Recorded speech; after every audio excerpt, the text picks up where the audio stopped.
Bismillahirrahmanirrahim. Assalamualaikum warahmatullahi wabarakatuh. Perkenalkan, nama saya Rusina dari Program Studi Pendidikan Biologi semester 3.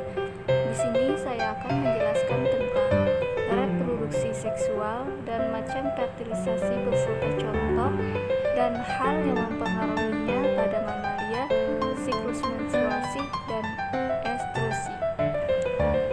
Pengertian reproduksi seksual. Reproduksi seksual adalah suatu jenis siklus hidup.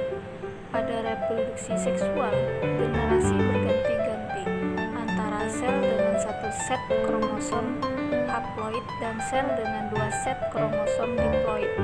Reproduksi seksual merupakan siklus hidup paling umum pada eukariota, misalnya hewan dan tumbuhan.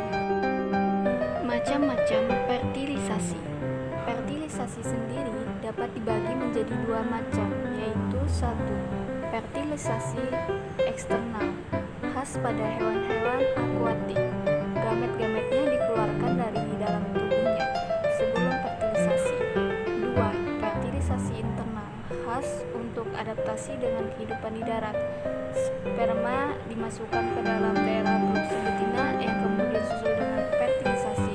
Setelah pembuahan, telur itu membentuk membran fertilisasi untuk merintangi pemasukan sperma lebih lanjut. Kadang-kadang sperma itu diperlakukan hanya untuk mengaktifasi telur.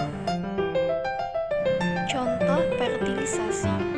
Pembuahan tersebut terbagi atas dua, yaitu sebagai berikut. Satu, fertilisasi eksternal. Pembuahan di luar tubuh adalah suatu proses pembuahan ovum oleh sel sperma yang pembuahannya tersebut terjadi di luar tubuh suatu organisme tersebut, contohnya katak. 2. Fertilisasi internal. Pembuahan di dalam tubuh adalah suatu proses pembuahan ovum adalah sel sperma yang pembuahannya tersebut terjadi di dalam tubuh suatu organisme tersebut. Hal-hal yang mempengaruhi fertilisasi ada 7. Yang pertama, kesuburan. Kedua, waktu. 3, siklus menstruasi. 4, masa kesuburan. 5, keamanan vagina. 6, banyaknya reproduksi sperma. 7, kematangan ovum. Fertilisasi pada mamalia. Vivipar beranak, embrio berkembang dan mendapat nutrisi di dalam induk betina. Contoh pada mamalia kecuali platypus. Siklus menstruasi. Menstruasi merupakan satu siklus yang terjadi setiap bulannya pada kaum perempuan sebelum mengalami menopause. Tapi selain manusia, ternyata ada pula mamalia betina lain yang juga mengalami menstruasi. Pada manusia, siklus menstruasi biasanya berlangsung sekitar tiap 28 hari dengan lama pendarahan selama 3-7 hari. Sedangkan pada kera besar, rata-rata siklus menstruasi berlangsung tiap 29 hari pada orangutan atau 37 hari pada simpanse. Selain perbedaan siklus, juga terdapat perbedaan mekanisme menstruasi. Pada mamalia lain, mekanisme menstruasi terbilang cukup unik. Saat tidak terjadi pembuahan, dinding rahim tidak mengalami peluruhan yang kemudian dikeluarkan melalui vagina, melainkan diserap kembali oleh rahim. Hal ini membuat mereka tidak mengalami pendarahan. Siklus ekstrusi. Siklus ekstrus.